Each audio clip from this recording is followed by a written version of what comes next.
Hi guys, I'm back with latest movie stories. By the way, how are you, loyal viewers of latest movie stories? I hope you're all doing well.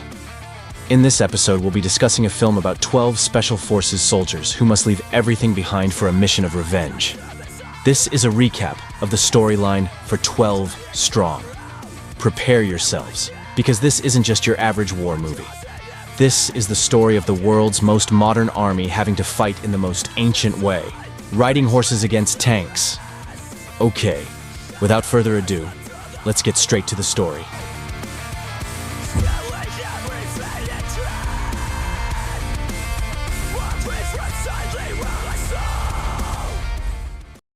The story begins on the morning of September 11th, 2001. We meet from Mitch Nelson, a Special Forces captain who just got promoted to a desk job as a major. He's relaxing at his new house with his wife and daughter, enjoying his time off. I love this house. It's the fireplace. Daddy, look. Where the trade centers are. But that morning, while he was playing with his daughter, the TV showed a horrifying image. The twin towers of the WTC being hit by a plane. America was under attack. Crashed into the World Trade Center. Elsewhere, Nelson's team, led by the most senior soldier, Hal Spencer, is in the middle of a training exercise. They are all in shock when they hear the news. Nelson can't just sit back. He immediately bolts to the base and confronts his superior, Lieutenant Colonel Bowers. "I want to go back to my team," Nelson says. Bowers initially refuses, but Spencer, who was actually about to retire, shows up and tears up his retirement papers. He's ready to fight again alongside Nelson. In the end, the elite 12-man team, ODA 595, gets the green light to deploy to Afghanistan for a revenge mission. Okay. I'll pull your captain and get you. They land at a military base in Uzbekistan and are immediately briefed by their commander, Colonel Mulholland. The mission is clear. Bin Laden is the mastermind, but in Afghanistan, the Taliban are his army. Their job isn't to conquer Afghanistan by themselves, but to help a local warlord from the Northern Alliance named General Abdul Rashid Dostum. He has the troops, he has the intel, he knows the cliffs. The plan: gain Dostum's trust, join his militia, and then direct airstrikes from above to destroy Taliban defenses.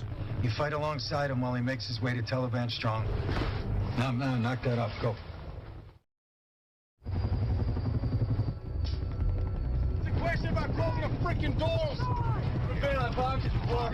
Really? Oh, that's great. Not me. Keeping my eyes on that right there.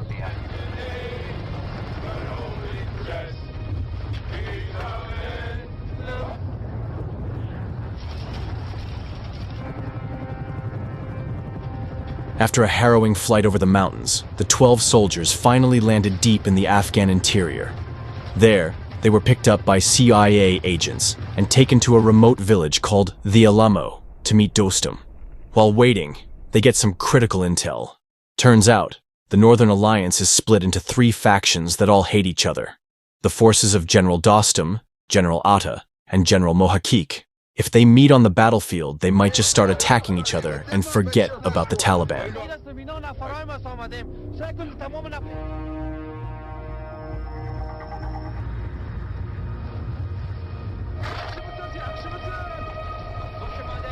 After yourself. Call it the Alamo. Got you. The next day, General Dostum arrives with his men. The first meeting is immediately tense. "Where are my bombs?" Dostum asks, thinking they brought bombs in their bags.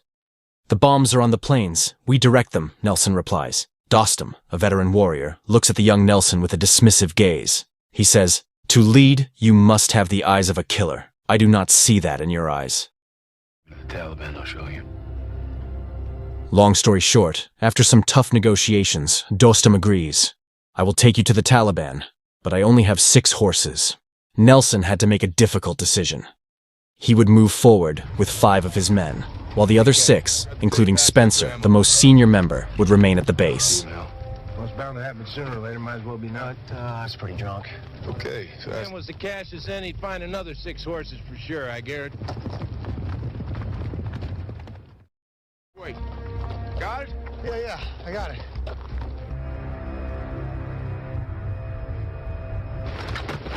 boss. Yeah. After a long ride, they arrive at a cave that serves as a lookout point. From there, they observe a village controlled by the Taliban. Dostum points towards the village. They are all Taliban. Give the coordinates. Nelson hesitates. I need to get closer to be sure. 500 of my men can die before one man. To convince Nelson, Dostum boldly takes his radio and calls the Taliban commander Mullah Razan. Hey Razan, I'm here with the Americans who have come to kill you. Hearing that, Nelson is convinced and immediately calls in the first airstrike. Enemy position 8472. Badger 17 is Alpha 5 notice. See? Drop bombs. You're a goddamn wizard.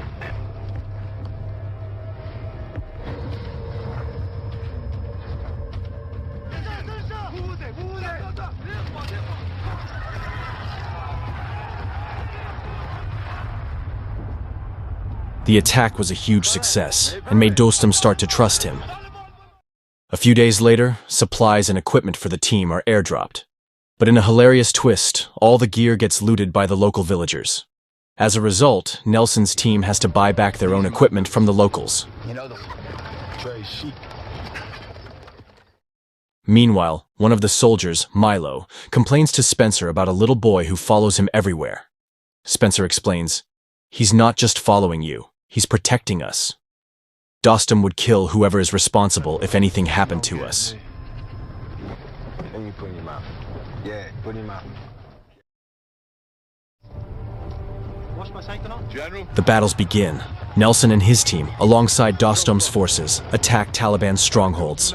The scenes are insane. American soldiers with modern rifles fighting on horseback against tanks. They're getting slaughtered.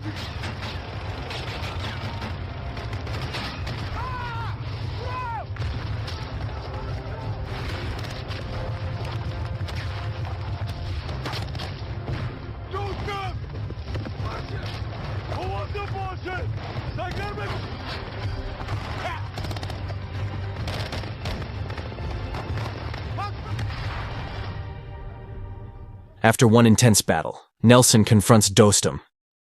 "You knew where their weapons supply line was, why didn't you tell me? We could have hit that first." Dostum replies coldly, "You want to win without bloodshed. The Taliban are ready to die because they believe paradise awaits them. You have to stop being a soldier and start being a warrior." You will not win. There is riches waiting for them in heaven.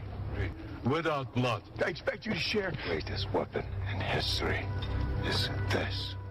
That night, he showed Nelson a secret route on the map, the Tiangi Pass.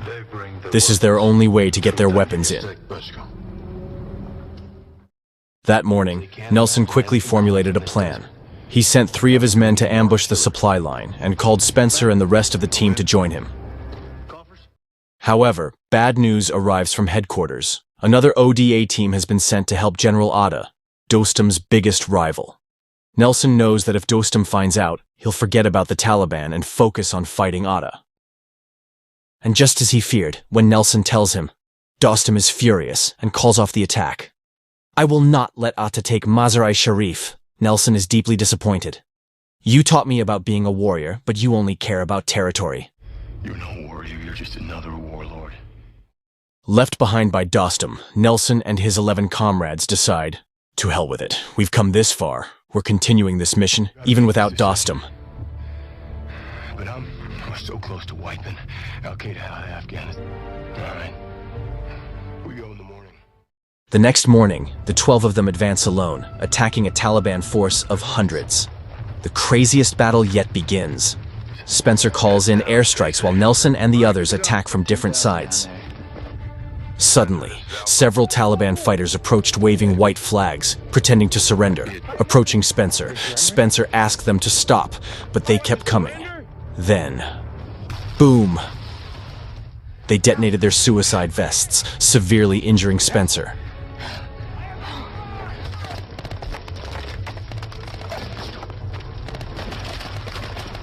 Amid the chaos, the Taliban revealed their ultimate weapon, a BM-21 rocket launcher. The rest of Nelson's team was in a bind.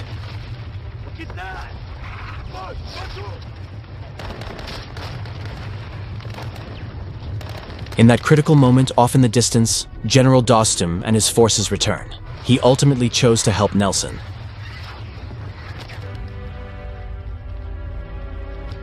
Boys, let's roll. Get down.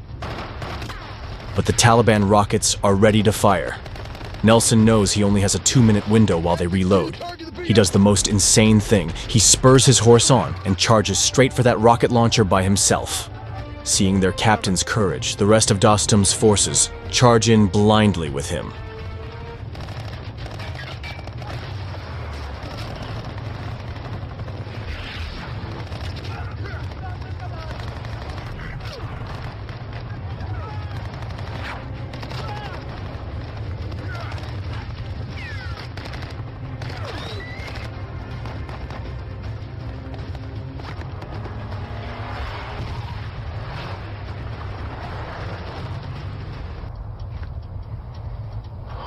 They did it.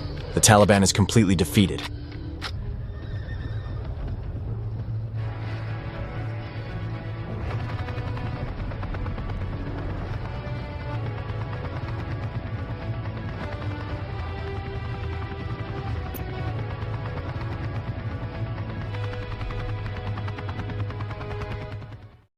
They arrive in the city of Mazar-e-Sharif, which General Atta has already captured. There, Dostum meets Atta, not to fight, but to make peace. Today, this city is yours, Dostum says, but tomorrow is a different story. Well, you made the right choice. Team ODA 595 returns to base safely, having completed their mission in under 3 weeks with 0 casualties. Spencer survives and is treated in Germany, and they all make it home before Christmas. Well, that's it for now, folks. A summary of the storyline of the film 12 Strong. A truly insane true story about the courage, adaptation, and struggle of 12 elite soldiers on a nearly impossible battlefield. The message of this film is the ability to adapt. Imagine, the world's most modern special forces had to abandon their technology and learn to fight the old-fashioned way, on horseback. This teaches us that in life, the greatest skill isn't about the tools we have, but about how quickly we can adapt to unexpected situations to achieve our goals. As always, if you enjoyed this video, don't forget to hit the like button, and most importantly, subscribe to this channel and turn on the notification bell so you don't miss other exciting movie recaps from Meeman. Thank you so much for watching. See you in the next video. Bye-bye.